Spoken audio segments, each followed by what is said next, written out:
There's been a lot of discussion this week about Stop the Bleed, about bleeding control, and the really cool thing is that it all comes from education that's happened in the community. Now, unfortunately, the reason that there's been so much talk about it is because of somebody that was shot. His daughter was able to use techniques that she had learned from taking a high school bleeding control class and was able to apply those to saving her father's life. It's a really great story.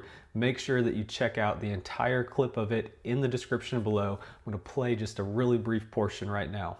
I can't believe he just shot my dad. And then it was, where's my dad? Is he okay?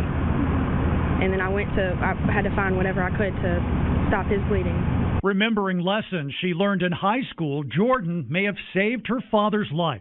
She packed his wounds, tried to slow his bleeding until police and paramedics arrived. She did what she learned. She said it was just automatic, which most adults it wouldn't be automatic. She saved his life.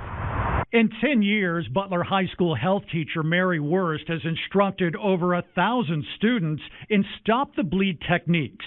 So again, check out the full story. You're going to want to really be sure that you see everything, hear what happened. It's just really cool, really incredible that a young lady was able to use what she learned and save her father's life. Now, the story doesn't end there, and that's what I wanted to talk about today.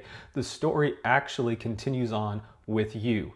Now, you may be wondering, how can I take a bleeding control class? How can I learn these same techniques? How can I have a class brought to my school?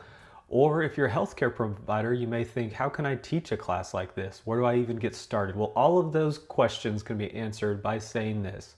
Go to bleedingcontrol.org. Start out there. There's a section on bleedingcontrol.org where you can search for classes in your area. If you aren't able to find those, then you can look for instructors. If you're a healthcare provider, that's a doctor, physician assistant, nurse practitioner, nurse, paramedic, anybody that works in a healthcare realm that wants to teach a Stop the Bleed class, there's information on there for you. There's plenty of resources available. Do not let this be an isolated story that just happens over in one part of the country or one part of the world. You can take these same techniques. Bleeding control education, hemorrhage education is extremely important. It is not just because of areas that have high gun violence. Bleeding control really is needed anywhere there's heavy machinery, anywhere that there's operations with knives or sharp objects or anything like that. Bleeding control is important.